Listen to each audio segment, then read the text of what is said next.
It needs to be connected, because there's really no value unless this thing is connected. It has to have a very small form factor, has to fit on our body.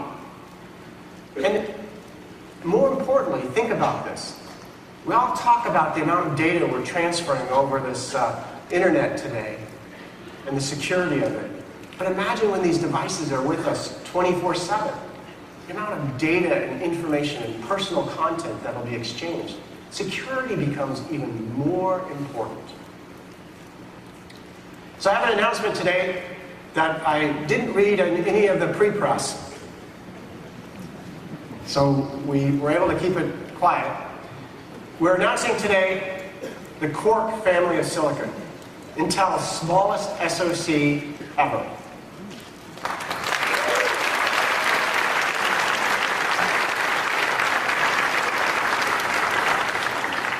This part is 1/5, roughly, the size of our Atom microprocessor, and approximately 1/10 the power.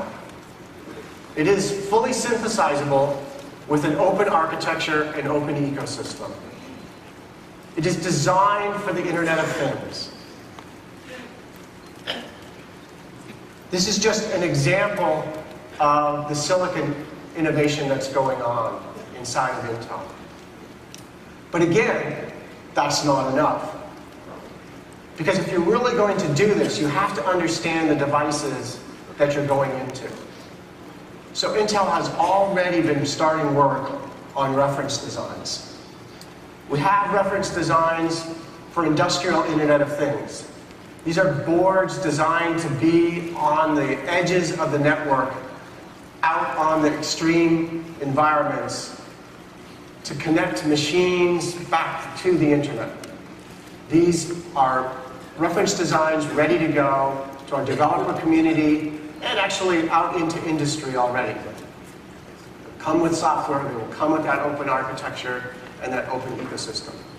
Because this device is fully synthesizable, if companies have their own intellectual property they'd like to put into the silicon, we can support them. This is truly designed for this open environment.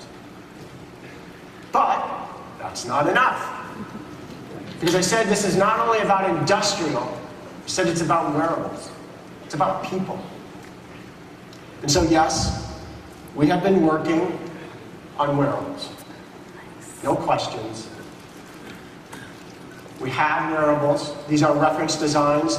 This one's a little bit more, I'll call it lab-oriented. But we've looked at form factors, actually. This is a form factor we've been playing with. The idea is not necessarily for Intel to bring these to market, but to come up with devices that partners could use to develop their own products in this open ecosystem. They can, again, write their own software, develop their own applications, and drive this product into the market themselves. But what we needed to do was build things so we really knew what did the customer need, what do the developers need, and so that we could bring these products to market with applications all ready to go. You can only do that if you have the reference designs. Okay. So what does this mean for the future? The landscape of computing has never been bigger. I've tried to show you each segment as we walk through. I've tried to show you some real innovation that's going on. We've introduced several new products. We've talked about Bay Trail and its ability to get us into lower priced entry points and really innovative 2-in-1 designs. We talked about 14 nanometer Broadwell and actually showing you functioning What it's doing is it's taking a constant reading and transmitting reports wirelessly to a service. This is actually a real-time EKG, blood monitor cuff, and other vitals just from a wristband. I mean, it's not very, it's pretty big and unattractive, but what this replaces is an entire, it's on this table on the end, bunch of equipment that you would have to have in a medical clinic. And it gives you real-time results to the doctor. Through the magic of what Intel does in the future, this patch, this silicon-based patch, will replace that wristwatch that I just had on. This will be directly on your skin. This patch will perform all of the same functions that that wearable does today. This is from a company called MC10, and it's a prototype right now. So why is this important?